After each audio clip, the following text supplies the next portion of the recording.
Je voudrais maintenant saluer toutes les assemblées aux États-Unis qui peuvent nous entendre. C'est un système très performant que nous avons reçu par l'intermédiaire du frère Perry Green de Bowman au Texas. Les assemblées peuvent écouter cette prédication dans toute l'Amérique en même temps. Nous envoyons nos salutations à la côte ouest de Vancouver jusqu'au Mexique, de San Jose et Los Angeles, à tous les groupes qui se réunissent à Shreveport, Prescott, Arizona, tous ceux qui attendent là-bas la venue du Seigneur et tous ceux qui sont à Tucson, à Sierra Vista et à New York et dans toute la nation. Que le Seigneur vous bénisse tous. Nous aimerions que vous puissiez être ici ce soir, dans ce magnifique État de Louisiane. C'est une deuxième maison. Vous savez, à New York, on se moque un peu de vous ici à cause de la façon dont vous parlez l'anglais. Maintenant, frère Branham imite la façon dont il parle anglais là-bas. Eh bien, cela me fait plaisir. Pour moi, c'est du vrai anglais.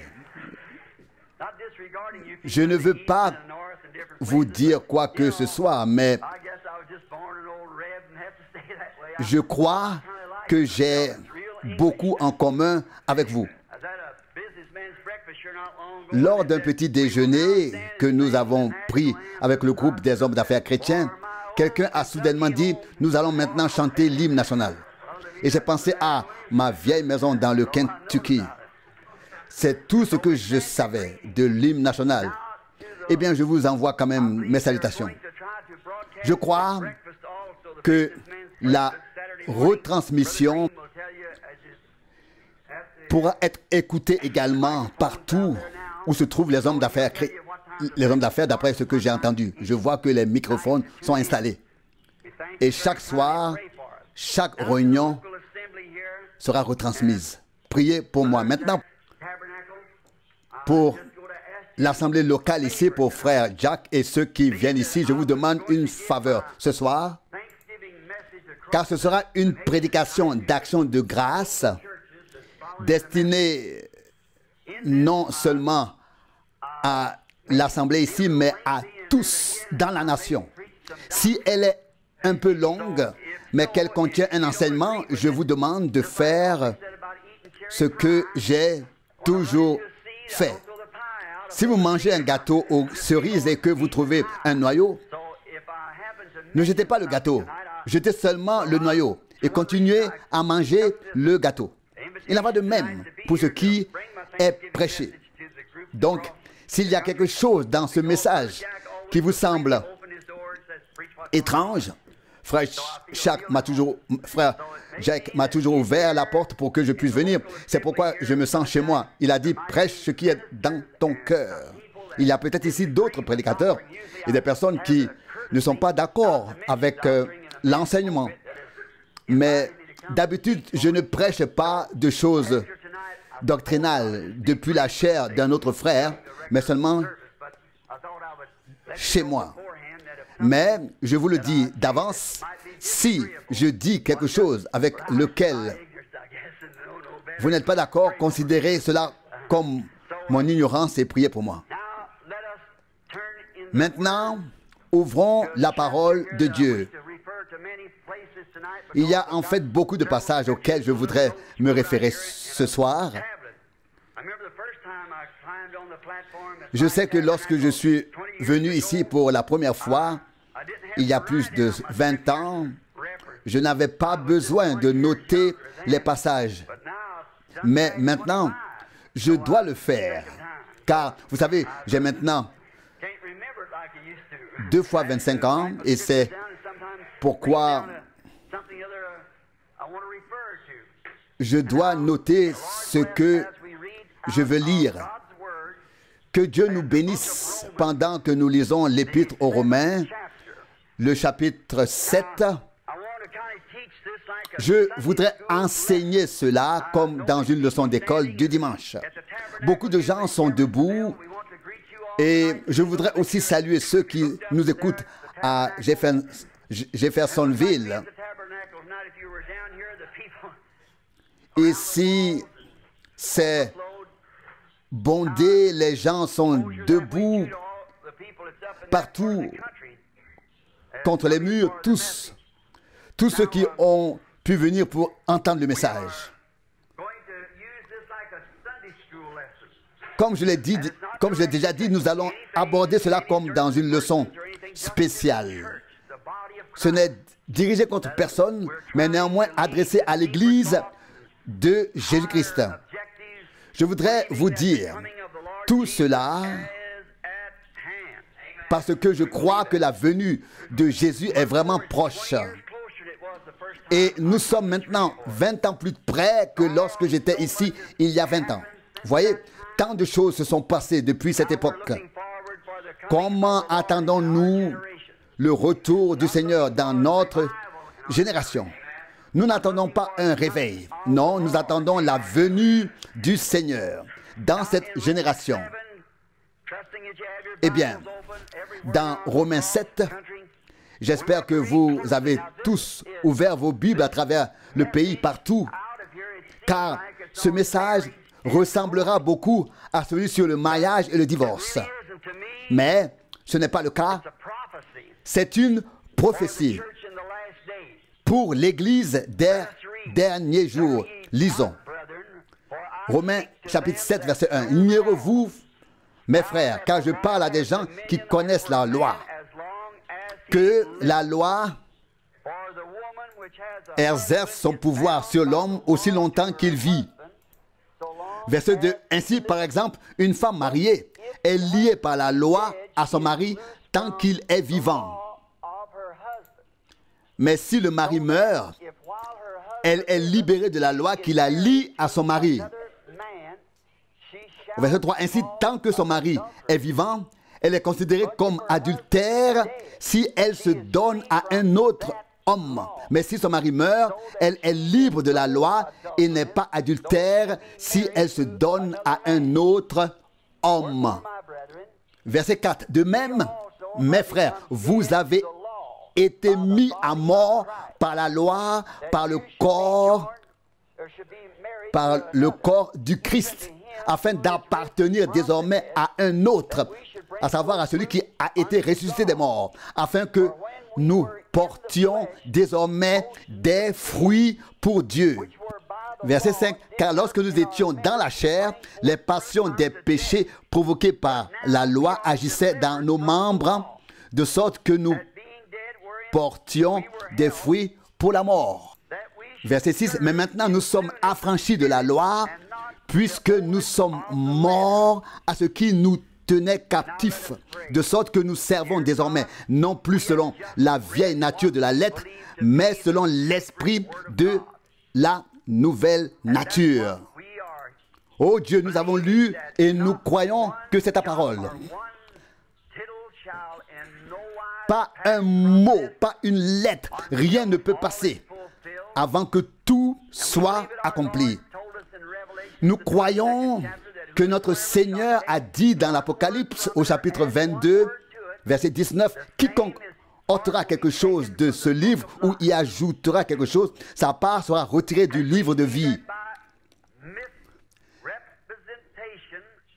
Nous le voyons à travers la déformation de la parole, comme Satan l'a déjà fait avec Ève. Une parole a fait tomber toute l'humanité. Une seule parole ajoutée. Puis nous voyons au milieu du livre, notre Seigneur Jésus qui vient et qui dit, Matthieu 4, 4, l'homme ne vivra pas de pain seulement, mais de toute parole qui sort de la bouche de Dieu. Et puis vient l'avertissement final dans le dernier livre de l'Apocalypse de Jésus-Christ. Apocalypse 22, verset 19. Quiconque ajoutera quelque chose à ces choses ou en retirera quelque chose, sa part sera retirée du livre de vie. Oh Dieu, nous savons combien nous sommes faibles et nous savons que nous n'avons qu'une courte vie sur terre. Et nous ne savons pas à quel moment nous serons appelés à rendre des comptes. Ô Seigneur, aide-nous à mettre tout de côté, à vider notre cœur et notre esprit afin de pouvoir regarder uniquement dans ta parole directement et que le Seigneur Jésus, le vivant, habite en nous. Accorde que ton esprit descende à nouveau sur nous, se répande sur nous. Oins-nous puissamment afin que nous devenions de meilleures personnes telles que nous sommes, afin que nous comprenions mieux les choses de Jésus-Christ. Seigneur, accorde-nous de comprendre le temps et le jour dans lequel nous vivons, ainsi que la préparation de Dieu avec son peuple en cette heure. En ce temps étrange et sombre dans lequel nous vivons. Oh Dieu, oins-nous. Oins non seulement celui qui parle, mais aussi ceux qui écoutent. Nous tous ensemble, nos cœurs tremblent devant ta parole. Car la crainte de Dieu est le commencement de la sagesse. Accorde-nous ces choses, Père. Nous te le demandons au nom de Jésus. Amen.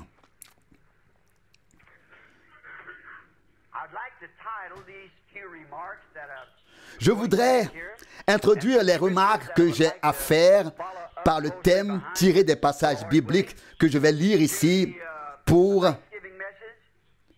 ce message. L'union invisible de l'épouse et de l'époux. L'union invisible de l'épouse du Christ. Cela ne ressemble pas à un message d'action de grâce, mais nous sommes reconnaissants pour toutes les Écritures. Nous sommes reconnaissants à Dieu de pouvoir vivre à cette époque où les événements de l'histoire du monde trouvent leur accomplissement. Je ne sais pas. Mais si on m'avait demandé avant la fondation du monde, et si Dieu m'avait exposé tout son plan et m'avait dit, je veux que tu prêches, mais maintenant, à quelle époque veux-tu prêcher sur terre? J'aurais choisi alors cette époque. Je veux dire, c'est un âge en or. J'aurais aimé être ici à l'époque où il marchait sur terre.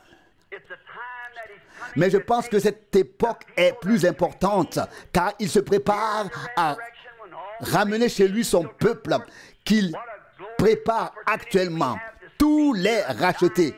Quelle merveilleuse occasion nous avons de parler aux personnes mourantes de cette époque. C'est une grande époque. Nous sommes submergés par cela et nous savons que l'histoire touche à sa fin, que l'histoire du monde sera bientôt terminée. Et nous entrons dans un nouveau jour, dans le millénium. Et en tant que croyant, je crois bien sûr au millénium de Jésus-Christ, au royaume millénaire de Jésus-Christ, qui régnera sur terre pendant 1000 ans. Il reviendra en chair et en os pour nous ramener à la maison, nous qui serons prêts à ce moment-là, et ceux qu'il aura purifiés par son sang.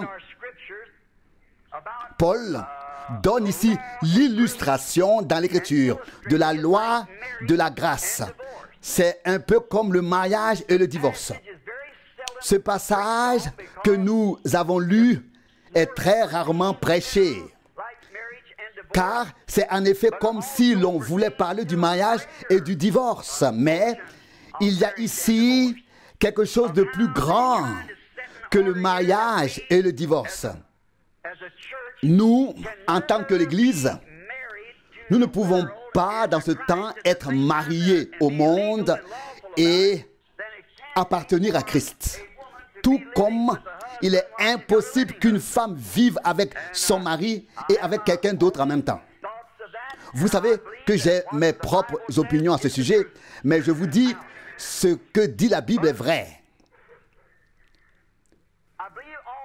Je crois aussi, et c'est ma conviction, que l'un des plus grands mystères de la prophétie est révélé ici. Et si le Seigneur le veut, entrons maintenant dans le vif du sujet afin que les gens puissent le voir dans tout le pays. J'ai lu une fois, et encore maintenant en rédigeant les notes pour cette prédication, et je suis sûr que cela doit être vrai. Je crois que c'était Dwight Moody, dont j'ai lu le livre, qui était justement à Chicago, là-bas. Aussi, nous avons une assemblée qui écoute en ce moment cette prédication. Lorsque Moody a lu Romains 7, il a couru dans la rue, a attrapé le premier homme venu et lui a dit, « Connais-tu la grâce ?» Et il a répondu, « Quelle grâce ?» Et il a dit, « La grâce de Dieu. » Vous voyez, il a été tellement bouleversé quand il a vu ce que la grâce a fait et comment elle nous a délivrés de la loi et quel rôle la grâce joue dans notre vie. Eh bien, j'ai toujours dit que lorsque je passerai de l'autre côté, je chanterai à nouveau ce cantique. Oh, quelle grâce indescriptible qui m'a sauvé, la grâce indescriptible. Vous voyez, c'est par la grâce que nous avons été sauvés. Ce n'est pas ce que nous pouvons faire, mais quoi que nous fassions, cela ne compte pas. Cela n'a aucune valeur. C'est par la grâce que nous sommes sauvés par la foi. Je voudrais ajouter quelque chose ici. Peut-être devrais-je décrire la véritable Église comme celle qui a reçu la grâce. Vous savez, la Bible en parle dans une épître adressée aux élus. Eh bien, une parmi beaucoup. Et c'est ce que signifie le mot élu. Élection. Il en va de même pour le corps de Jésus-Christ. Vous voyez, une élection, une élue. À l'époque, Dieu avait choisi Marie pour accomplir sa parole à travers elle. J'espère que vous comprenez ce dont nous parlons. L'illustration que je vous donne nous montre le lien entre l'épouse et le Christ, à savoir l'élu avec lui. Elle lui est amenée d'où elle vient et comme elle est préparée. Vous voyez, l'illustration ici est donnée d'une femme. Et une femme est toujours un type pour l'Église, puis pour l'épouse du Christ. Vous voyez, nous parlons ici de l'épouse de Jésus-Christ, le Fils de Dieu. Toujours, si vous prêtez attention, si vous observez la condition et le comportement des femmes, vous pouvez déjà savoir où en est cette assemblée. De telles remarques peuvent sembler étranges, mais elles sont un compliment au message que j'ai à transmettre de la part du Seigneur. Si vous observez tout dans le naturel, vous verrez également le lien avec le spirituel. Si vous voyez le comportement des femmes dans le monde, faites attention à quel point les assemblées se comportent de manière mondaine. Faites simplement attention. Bien sûr, c'est aussi le comportement des ecclésiastiques, de l'épouse, bien sûr, de l'assemblée auquel vous devez prêter attention. Vous voyez, nombreux sont ceux qui se disent, soi-disant épouses. Permettez-moi de le répéter ici à l'assemblée locale. Ne vous sentez pas mal, car je m'adresse en ce moment à tous dans tout le pays, à ceux que je considère comme élus. S'il y a ici des prédicateurs qui ne sont pas d'accord, soyez un peu silencieux et écoutez. Maintenant, faites attention. Ce caractère, quand vous voyez des femmes se comporter et faire tout ce qu'elles veulent, c'est exactement ce que fait cette assemblée. Maintenant, faites attention. Mais lorsque l'épouse spirituelle vit son réveil, lorsqu'elle revient et se met à nouveau en accord, en conformité avec la parole, vous voyez qu'à un tel... moment, un message est envoyé pour appeler l'épouse, c'est-à-dire les élus. Car tout comme le monde écoute le séducteur Satan et pêche parce qu'il ne croit pas sa parole, il en est de même en ce temps-là, en ce temps ici. L'Église naturelle, avec ses intellectuels, ses prédicateurs de l'évangile rationnel, se détournent de la parole parce qu'ils en ont fait un évangile social. Et comment voyons-nous les femmes dans la rue?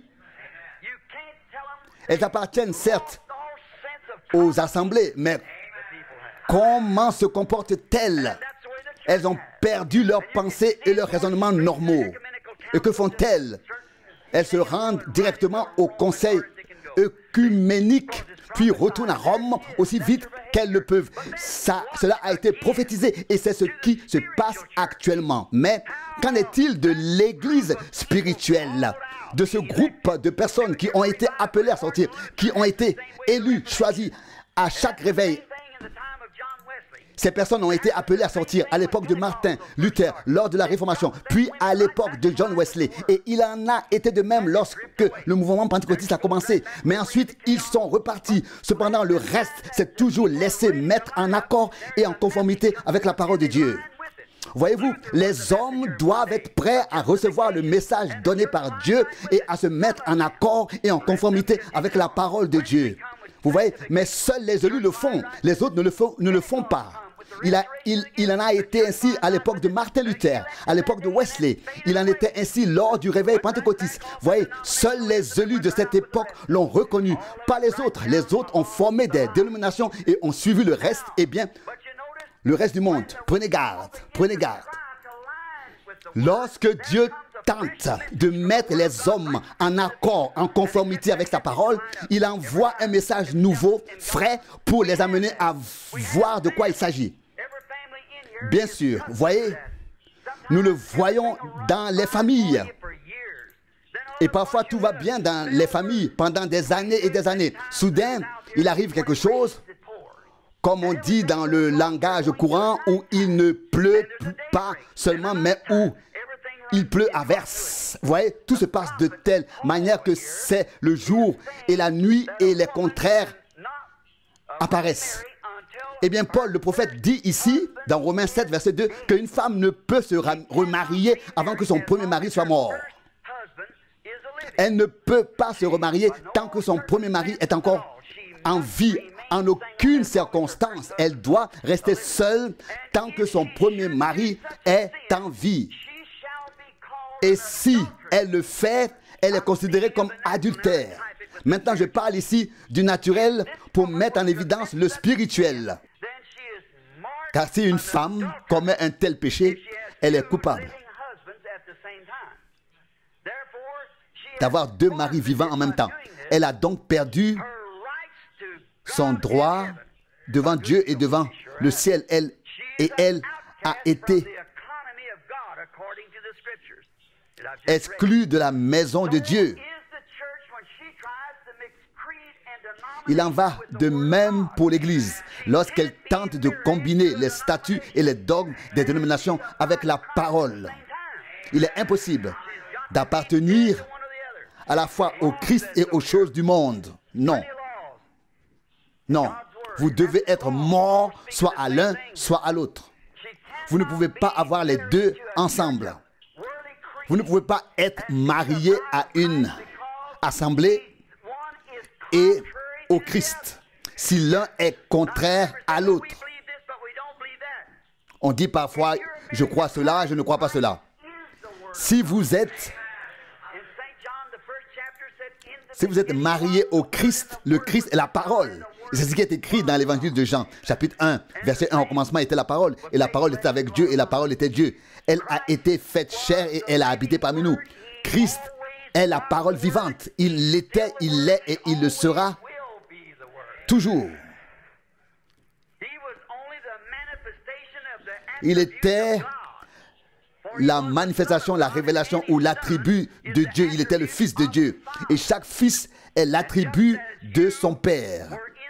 Tout comme vous étiez dans les reins de votre Père, dans le corps de votre Père, Voyez, avant que vous ne soyez là, vous ne pouviez avoir de communion avec lui, car vous n'étiez pas encore là. Mais ensuite, lorsque vous êtes né dans ce monde, vous avez pu communier avec lui et vous êtes venu à l'image de votre Père.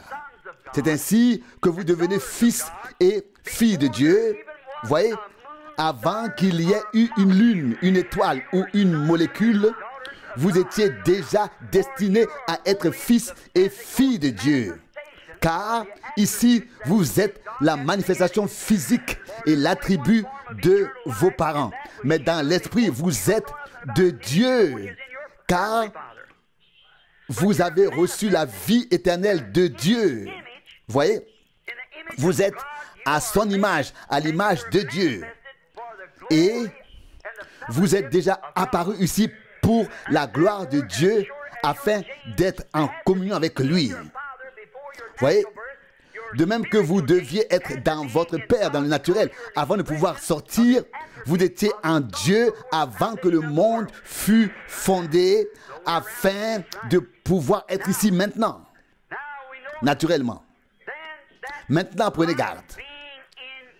La vie qui est en vous est la vie divine. Elle est en vous, décrétée avant la fondation du monde. Or, vous ne pouvez pas la mélanger avec des dénominations et des statuts, puis avec la parole, car ces deux choses sont opposées l'une à l'autre. C'est ce qu'a tenté Satan. Voyez-vous, lorsqu'il a donné son interprétation à Ève, il a admis que Dieu avait dit cela. Mais ensuite, il a dit, vous ne mourrez point. Et Ève l'a cru.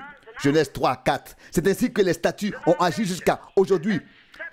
Les dénominations ont séparé les hommes de la parole de Dieu. Jésus n'a-t-il pas dit en son temps, dans Marc 7, verset 8, vous observez les traditions des anciens et vous avez aboli la parole de Dieu, annulée, voyez, par les statuts.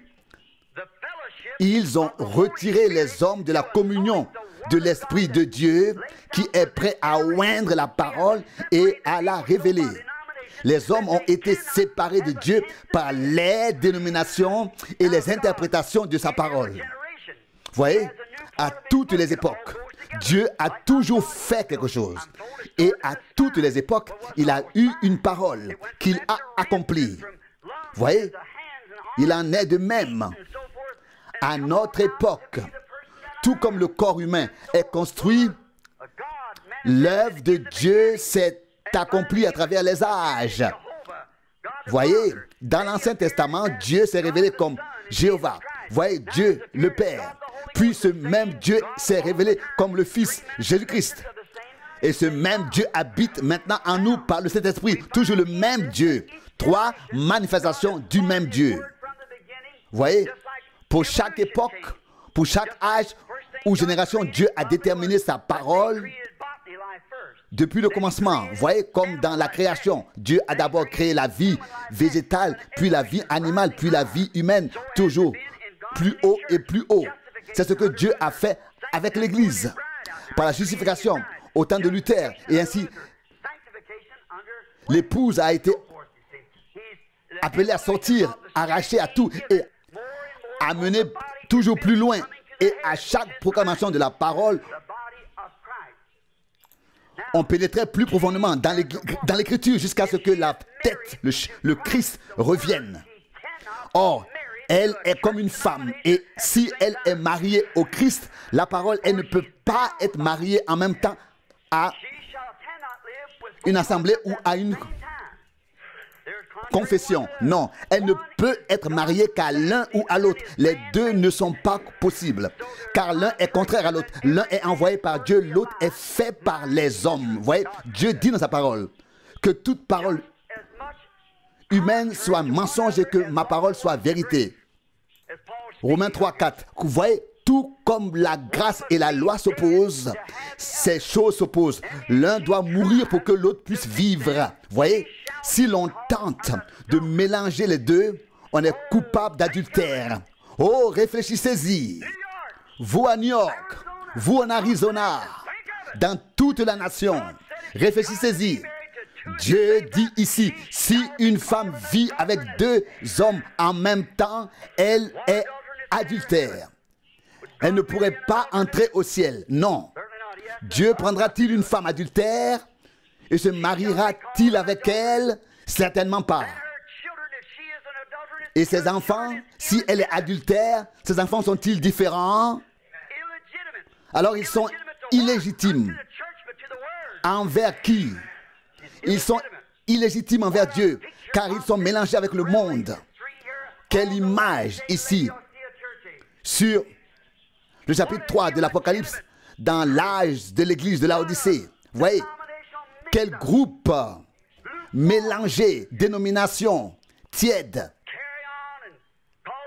Et pourtant, ils agissent comme s'ils étaient chrétiens. Ils renient la parole de Dieu, ont l'apparence de la piété, mais renient la puissance.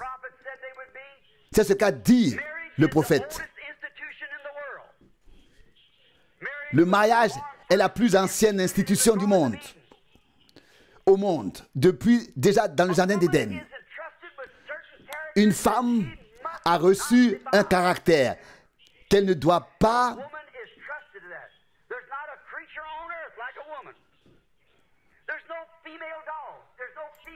souiller. Aucun autre animal femelle dans toute la création ne peut commettre l'adultère ou être immoral. Mais Dieu savait que la femme tomberait, car aucun animal ne peut commettre l'adultère. Si elle avait été dans la création originelle, cela n'aurait pas été possible non plus. Mais elle a d'abord été tirée d'Adam. Or, maintenant, Dieu lui a confié quelque chose et elle doit s'y tenir. Elle a un caractère qu'elle ne doit pas. Si elle le fait, elle est coupable pour toute sa vie. Même si elle le fait et si elle reçoit le pardon, elle ne sera pas justifiée.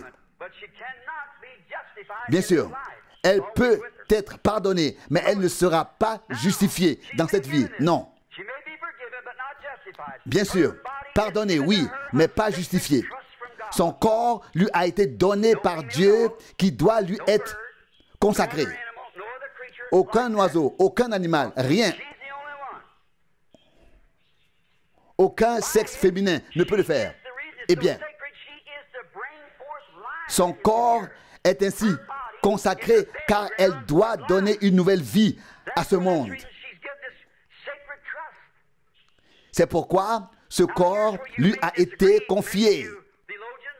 Eh bien, vous théologiens, si vous voyez cela, c'est toute la race humaine qui a été souillée, car elle avait déjà donné naissance à des jumeaux au commencement. Un acte, mais deux personnes ou deux naissances. Eh bien, nous voyons que cela lui a été confié par Dieu comme étant consacré et elle ne doit pas le souiller. Je vais maintenant vous montrer ce qu'il en est de l'Église. Je l'ai seulement dit. Voyez, vous, je parle ici de l'Église et du Christ. Eh bien, cela lui a été donné pour donner la vie. L'homme est le porteur du germe, mais la vie vient toujours de Dieu. Toute vie vient de Dieu. Peu importe le type de vie, même si elle est pervertie, la vie, l'origine de la vie est en Dieu et vient de Dieu. Maintenant, je voudrais mentionner trois choses ici. Gardez toujours l'Église à l'esprit pendant que je parle encore ici de la femme. Comme il est écrit ici dans Romains 7. Elle a une force vertueuse qui lui a été donnée par le Seigneur, qu'elle ne doit pas souiller. Seule la femme peut le faire. Et personne d'autre n'a reçu ce que la femme a reçu, cette force vertueuse. Si elle fait quelque chose de mal, elle doit le confesser à son mari. Et l'Église ne devrait-elle pas aussi, devant Christ, partout où elle a mal agi, le confesser à Christ? Et si elle a vécu avec son mari pendant 10 ans et qu'elle commet une faute, Elle a une force vertueuse qui lui a été donnée par Dieu. Et elle doit veiller sur elle, comme cela était le cas dans le jardin d'Éden, afin de pouvoir dire oui ou non. C'est un don qui lui a été donné en tant que femme et elle ne doit pas le briser. Regardez leur comportement, leur caractère envers les hommes. Quand les hommes regardent les stars de cinéma et voient certaines choses, ils pensent qu'une femme qui se comporte ainsi a un mauvais caractère. Elle a beau être vertueuse, elle se rend coupable. Voyez, dès qu'un homme embrasse une femme, il a déjà en partie commis l'adultère. En partie, voyez, c'est ainsi que cela commence déjà. Oh, toutes ces choses terribles qui ont émané d'Hollywood et se sont répandues. Pas étonnant que tout soit si corrompu jusqu'à l'extrême. Voyez, car il est dit, il en sera ainsi dans les derniers jours. Gardez toujours l'Église à l'esprit. Avec quoi marche-t-elle? Qu'embrasse-t-elle? Qui accueille-t-elle? Voyez, à travers toute l'éducation, à travers tous les programmes scientifiques, tout cela est contraire à Dieu et à la parole de Dieu. Tout le système de civilisation est absolument antichrist. Toute l'éducation, toute la formation, tout est orienté contre Christ. Vous dites vraiment, c'est tout à fait certain. Dieu aura une civilisation sans mort, sans toutes ces choses. Cette civilisation moderne a été amenée là par Satan. Tout ce qui se passe vient de Satan. Eh bien, la femme a quelque chose de sacré. Pourquoi les hommes se comportent-ils ainsi avec les femmes? Simplement parce que les femmes se présentent ainsi, avec leurs vêtements moulants, etc. Peu importe ce qu'elle dit, même si elle est fidèle à son mari, aux yeux de Dieu, elle est adultère. Si elle se présente ainsi, car il est écrit dans Matthieu 5, verset 28, « Quiconque regarde une femme pour la convoiter a déjà commis l'adultère avec elle dans son cœur. » Regardez ce qui se passe dans le monde. Elle a reçu une vertu sacrée et elle devrait l'utiliser pour une maternité sacrée en l'honneur de son mari. Eh bien, dans certaines villes, ils organisent de grandes fêtes et beaucoup de membres de communautés religieuses y vont tous ivres et puis les clés des chambres sont mises dans un récipient et chacun prend celle qu'il veut, puis ils choisissent leur partenaire pour la nuit.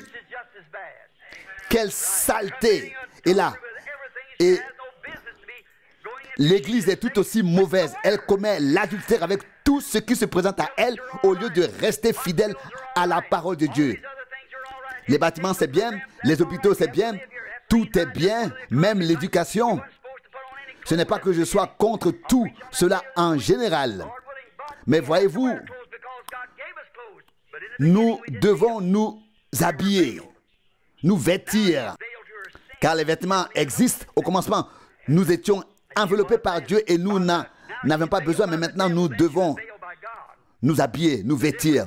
À l'époque, les hommes étaient enveloppés par Dieu. Eh bien, elle a reçu cette tâche, ce rôle, la condition de femme, d'être fidèle à son mari, d'élever bien ses enfants. Voyez, si vous étiez assis avec moi, quand les hommes viennent avec leurs femmes pour ranger les choses, pour avoir un entretien, tout ce qui se passe là-bas, vous dites, oui, mais cela n'arrive qu'aux gens du monde. Même parmi ceux des assemblées pentecôtistes, oui, les autres ne viennent même pas, vous voyez, pour avoir un entretien. Il y a un tel mélange entre le monde et les assemblées. Dans le dans la mode, etc.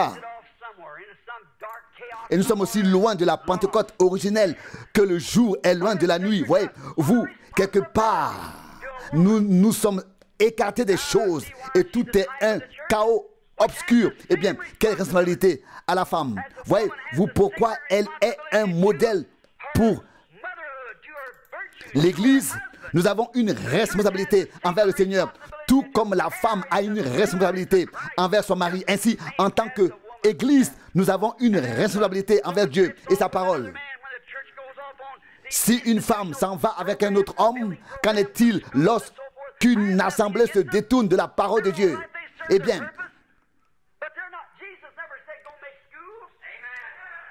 bien, nous avons tout fixé sur des programmes sociaux. Jésus n'a pas dit allez construire des écoles et tout cela, mais prêcher l'évangile. On a négligé cela. Les hôpitaux, c'est bien, mais ce n'est pas la mission de l'Église. Non, notre mission est de prêcher l'évangile. Nous avons fait tout le contraire. Nous avons fait tout le contraire. Vous voyez, Satan a réussi à tout mélanger, à tout corrompre. Le monde entier. Le monde entier. Regardez où cela nous mène.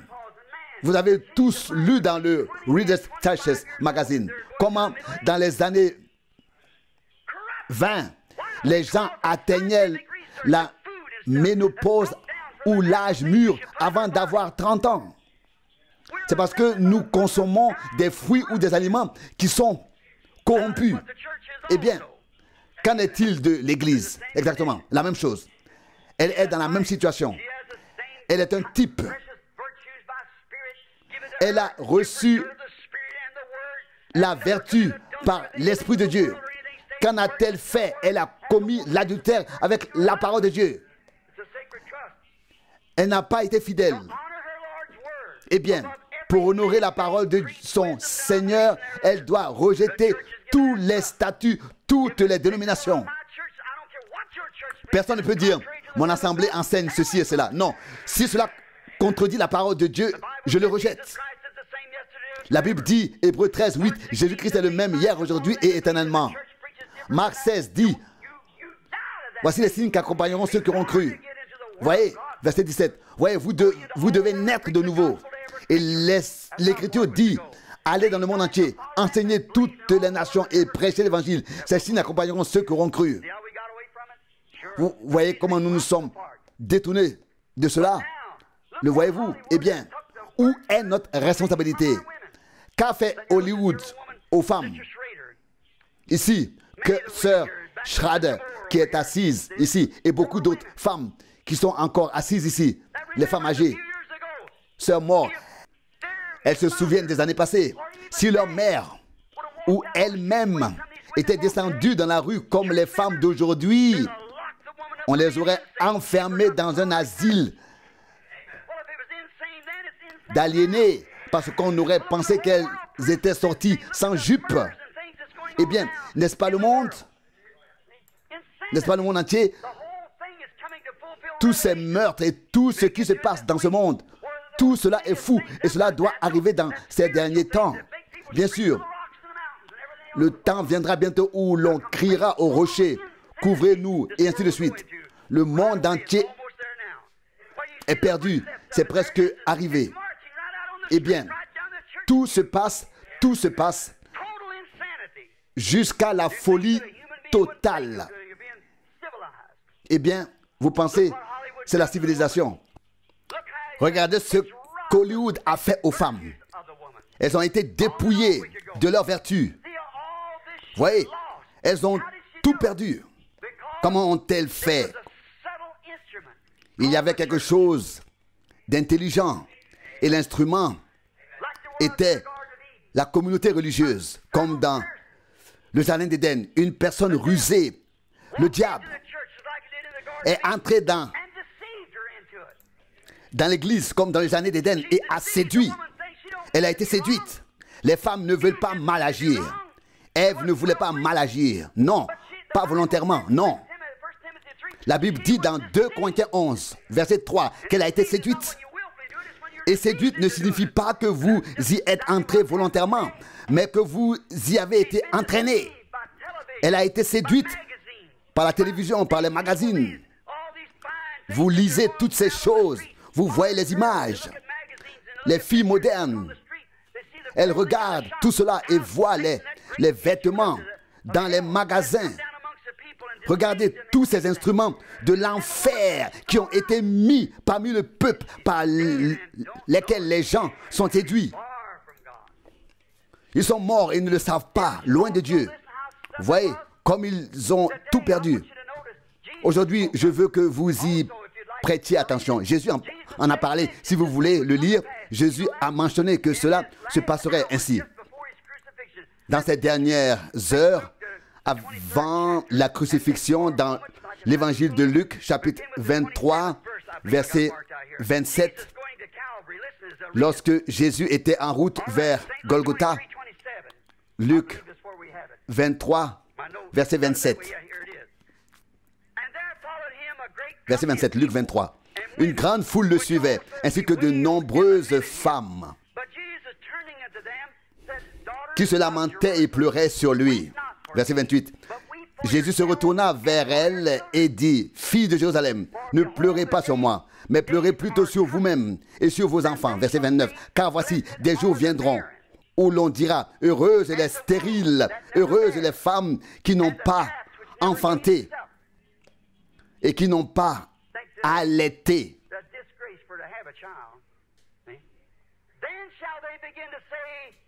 Verset 30. « Alors on se mettra à crier aux montagnes, tombez sur nous et aux collines, couvrez-nous. » Verset 31. « Car si l'on fait cela au bois vert, qu'adviendra-t-il du bois sec? » Du bois sec. Vous voyez, à cette époque, elles ne veulent plus d'enfants, non. Elles veulent un chien et un chat, mais plus d'enfants. Pourquoi? Non, alors, elles sont liées. Alors, elles ne sont plus libres. Elles ne veulent pas cela. Cela ne serait pas conforme à Hollywood. Non. Elles ne veulent pas cela. Elles préfèrent se faire opérer pour ne pas avoir d'enfants, mais elles ne veulent pas d'enfants. Jésus en a parlé. Et c'est dans ce temps-là qu'ils crieront, montagne, tombez sur nous, et ainsi de suite. Elles pratiquent le contrôle des naissances, etc. Elles ne veulent pas d'enfants. Elles pensent qu'elles ne seront plus aussi belles. Elles ne seront plus comme avant. Et leur mari laisse faire. Et elles ne leur donnent pas d'enfants. Jésus l'a déjà dit à l'époque.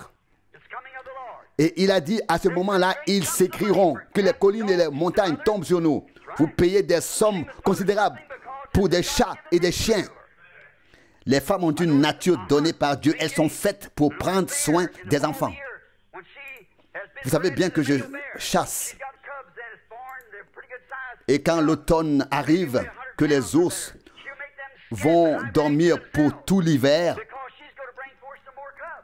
quand la femelle est enceinte et s'installe dans sa tanière, vous savez comment naissent les petits. Ils viennent tous et chacun d'entre eux est enveloppé comme dans un sac en plastique.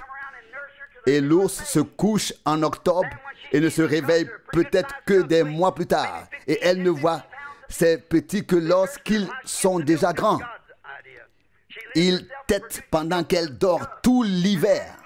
Ne me demandez pas comment elle les nourrit ou comment la mère obtient le lait, mais c'est ainsi. Et si une ours n'a pas de petits qui lui sont propres, les petits de l'année précédente viennent se nourrir du lait qu'elle a. Et qu'en est-il des femmes d'aujourd'hui?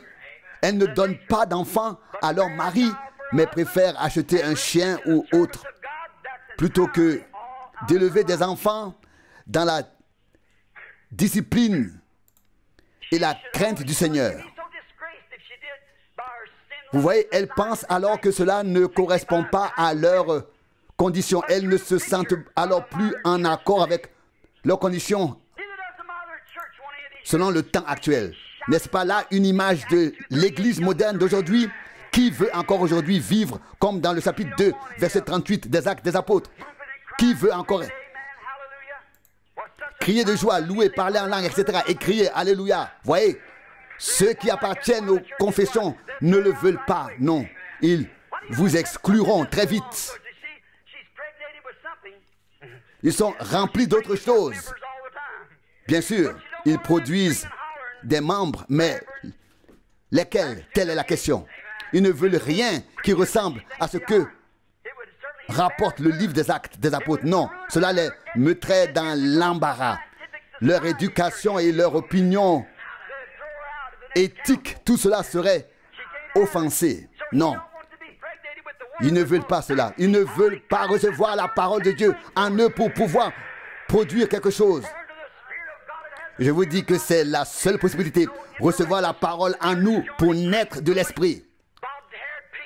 Pas par des statues. Pensez-vous que l'Esprit de Dieu laissera passer toutes ces têtes de femmes coupées court, ces cheveux, leurs visages maquillés et les vêtements d'hommes? Certainement pas. Non, nous avons besoin à nouveau d'une action ancienne de Dieu, d'une sanctification, d'être rempli du Saint-Esprit, d'une véritable nouvelle naissance par l'Esprit de Dieu.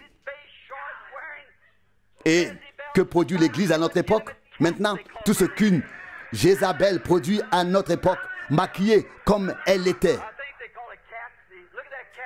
Vous savez bien ce que l'on voit en ce moment.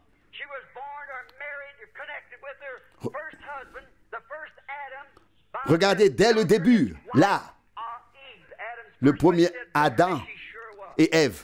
Vous savez bien ce qui s'est passé là-bas. Eh bien, aujourd'hui, ils disent, oui, non, nous sommes morts à tout cela et nous sommes nés de nouveau. Nous sommes maintenant mariés au second Adam, Christ, la parole. Mais voyez ce qu'elle aime. Qui est son bien-aimé? Celui qu'elle aime. Celui à qui elle tient parole. On voit tout de suite qui est son confident. Son propre fruit le prouve qui ils sont, bien sûr. Maintenant, écoutez bien. D'abord vient la naissance naturelle, naturellement. Et on aime le monde. Mais celui qui est né de Dieu aime Christ. Aime Christ. Il aime la parole. Pas le monde. Maintenant, écoutez bien. Quel genre d'enfants naissent? On peut bientôt dire qui est le père, si c'est le premier Adam ou le second Adam. Voyez? Quand des enfants naissent dans l'assemblée, eh bien, cela doit se passer comme le jour de la Pentecôte. Pas autrement, non. Voyez? La nature doit être comme celle du Père, des fils et des filles de Dieu. Et alors, vous savez exactement que les filles ne peuvent pas être admises avec le visage maquillé, peint, les cheveux coupés courts, etc. Non, cela ne va pas. Eh bien, leur fils, sur quoi compte-t-il? Sur l'éducation, sur l'école biblique, etc. Une grande université. Et puis, ils sont élevés artificiellement. Et qu'est-ce que c'est? Ce sont des gens qui cherchent une confession, une dénomination qui ont la même orientation religieuse que le père de Caïn, bien sûr. Voyez-vous ce qu'ils font? Dieu n'a jamais organisé de confession. Jamais. Mais ils s'y accrochent au lieu de s'en tenir à la parole. Voyez ce qu'ils produisent. Aussi illégitime que l'histoire de Caïn à l'époque. Ils se détournent de la parole. C'est exactement ce qu'ont fait les assemblées. Ils sont de plus en plus instruits, mais de plus en plus éloignés de Dieu, bien sûr. Pourtant, ils prétendent être des fils de Dieu. Mais ils sortent des écoles dénominationnelles, confessionnelles, bien sûr. Si instruits, si intelligents, sûrement comme le serpent, leur père, bien sûr. Si rusés, comme Caïn, exactement, pareil. Vous dites, frère Branham, est-ce vrai? Bien sûr. Vous pouvez lire dans Genèse 4, verset 16, comment cela a commencé dans la lignée de Caïn. Et Caïn quitta la présence du Seigneur et habita dans le pays de Nod, loin d'Éden. Genèse 4, verset 16. Et Caïn connut sa femme et elle enfanta Hénoch. Genèse 4, 17. Puis il commença à bâtir une ville et il lui donna le nom de son fils. Vous voyez, c'est avec Caïn que cela a commencé. La construction de villes, d'instruments, d'objets scientifiques. Vous voyez, c'est là la semence du serpent. Et Adam aussi connut sa femme. Vous voyez, vous pouvez vérifier par vous-même si Genèse 4 ne parle pas d'un acte et de deux naissances. Il est écrit, Genèse 4, verset 2, et elle continua et enfanta. Vous voyez, nous l'avons lu ici. Une femme a donné naissance à deux enfants, un blanc et un noir.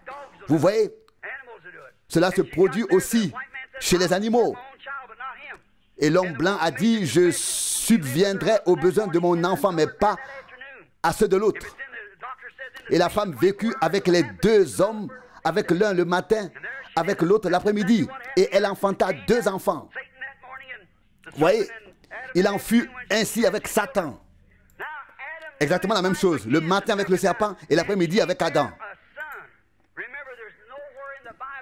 Et comme le dit l'Écriture, nulle part, l'Écriture ne dit que Caïn était le fils d'Adam.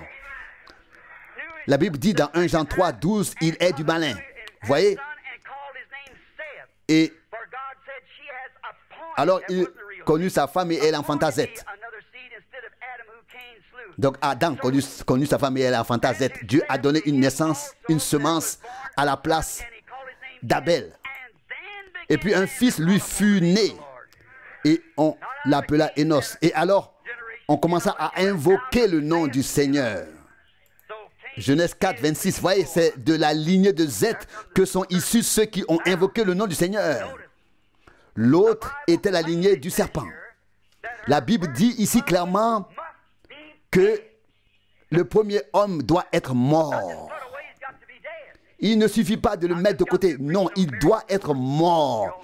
J'ai parlé du mariage et du divorce, vous le savez. Je ne parle pas de cela maintenant. Et je ne m'adresse pas seulement à vous ici, mais à toute la nation qui est connectée. Vous savez comment les 7 sceaux ont été ouverts et cela a révélé la vérité à ce sujet. Eh bien, avant de pouvoir être confiés au Christ, la parole, nous devons être morts au premier. Vous voyez? Qui peut recevoir toute la parole de Dieu? Qui? Mais montrez-moi une assemblée qui le fait. Vous voyez, chacun dit ce qu'il pense. Et si vous faites tout cela, où finirez-vous? Vous voyez, n'est-ce pas exactement ce que dit Apocalypse 17? Vous voyez, vous devez être mort à l'un pour pouvoir vivre à l'autre. Bien sûr, vous devez être mort au premier homme et appartenir au Christ, être unis à lui et mariés à lui. Alors, vous ne serez plus en adultère avec les dénominations. À la Odyssée, non. Croyez en Jésus-Christ, la parole. Vous qui appartenez à l'épouse, vous êtes, pour être dans l'épouse, vous devez être marié à la parole de Dieu, le Christ. Au commencement était la parole, et la parole était avec Dieu, et la parole était Dieu. Tant que vous vous accrochez aux traditions des hommes et aux dénominations, vous êtes accusé d'adultère par la parole de Dieu. Tant que vous cherchez encore des dénominations qui renient la parole et que vous leur appartenez, vous êtes dans l'adultère spirituel. Ainsi dit la Bible. Jésus a dit, vous ne pouvez pas servir deux maîtres à la fois. Soit vous aimez Dieu, soit vous aimez Mammon. Matthieu 6, 24. Soit vous aimez Dieu, soit vous aimez le monde. Et quiconque aime le monde et aime les choses du monde n'a pas l'amour du Père en lui. 1 Jean 2, 15. Si c'est l'amour de Dieu, ce n'est pas l'amour du monde. Si c'est l'amour du monde, ce n'est pas l'amour de Dieu. Les deux ne peuvent pas être en vous en même temps. Où en est donc la question des cheveux courts et de toutes ces choses qui ne sont pas respectées? Vous ne pouvez pas être vierge devant Christ et vous laisser imposer des règles établies par les hommes. Non, ce n'est pas possible. Que dit Paul dans Romains 7? Vous ne pouvez pas engendrer des fils de Dieu en temps qu'assembler si vous faites partie d'un groupe confessionnel, dénominationnel. Non, ce n'est pas possible. Vous ne pouvez pas engendrer des fils de Dieu si vous n'avez pas vous-même reçu la parole. Mais vous prétendez être religieux. Caïn était aussi religieux, ainsi que la prostituée Ève, etc. Ils étaient tous religieux, construisaient des hôtels, etc. Mais ils n'ont pas gardé la parole, ils n'ont pas vu la révélation. Voyez, la révélation de la parole est la seule chose qui vous permettra de la voir. Jésus dit dans Matthieu 16, 18, « Sur ce rocher, je bâtirai mon église, et les portes de l'enfer ne prévaudront point contre elle. » La foi est une révélation, car c'est par la foi qu'elle vous a été révélée. Abel a offert un sacrifice agréable à Dieu par la foi, par la révélation. Hébreux 11, 4. Voyez, Caïn pensait qu'il avait mangé des pommes, qu'ils avaient mangé des pommes. Vous voyez, ils ont toujours cette idée, mais ce n'était pas le cas. C'était l'adultère, la semence du serpent. Les 7 sceaux sont ouverts. Tout a été naturellement maintenant. Prenez garde. Les Écritures, depuis Genèse jusqu'à l'Apocalypse, ont été révélées dans les derniers temps. Nous sommes ici aujourd'hui. Croyez-le fermement. Qu'en est-il de l'épouse? Les Écritures sont exposées devant vous. Vous ne pouvez pas servir Dieu et Mammon. Vous ne pouvez pas être des chrétiens vierges, croyant en la Bible et être ensuite impliqués dans les affaires dénominationnelles. C'est impossible. L'un doit mourir pour que l'autre vive. Soit vous portez en tant que fils et filles de Dieu les fruits de la parole de Dieu par des cris de joie, des acclamations, le parler en langue, etc., comme c'était au commencement. Soit vous appartenez à une assemblée dénominationnelle et vous ne les avez pas. Là-bas, ils vous serrent la main et disent, vous les avez, et pensent que c'est tout ce que vous devez faire. Des enfants adultères qui sont élevés là-bas, certes religieux. De quoi sont-ils remplis? De la sagesse et de la connaissance de Satan. Ils envoient leurs gens à l'école pour qu'ils apprennent à dire Amen. Tout très bien. Remplis de ce que le diable a donné. C'est exactement comme Ève, lorsqu'elle n'a pas cru à la parole de Dieu. Et toute la création est tombée. Et a été ruinée. Vous voyez, il en est de même avec l'Église. Lorsque les assemblées envoient leurs membres à l'école biblique, à des séminaires, etc., et qu'ils ne savent pas plus sur Dieu qu'un Hottentot sur une nuit égyptienne. Ils ne connaissent que leur statut et ont leur livre et leur livre de prière, mais ils ne connaissent pas la parole de Dieu. Vous voyez, à cette époque, Noé est apparu, il a prêché la parole de Dieu. Les autres ont peut-être dit que fait-il là avec cette arche, mais il était un prophète, il avait la révélation de Dieu et Dieu l'a confirmé comme vrai. Vous voyez, lorsque le peuple d'Israël devait être conduit hors d'Égypte, Dieu s'est révélé à son prophète dans la colonne de feu et l'a confirmé. Vous voyez, et alors ils ont dit que Dieu ne parle plus, sinon nous mourrons pas. Parle-nous que Dieu te parle. Exode 20, verset 19. Et ensuite, il a dit dans Deutéronome 18, 15, Dieu le Seigneur vous suscitera un prophète comme moi. Et ensuite, il est dit au prophète, Ésaïe 7, verset 14, une vierge sera enceinte et enfantera un fils. Le gouvernement sera sur son épaule. Son nom sera conseiller, merveilleux, Dieu puissant, Père éternel, prince de la paix. Il régnera sur le trône de son Père et son règne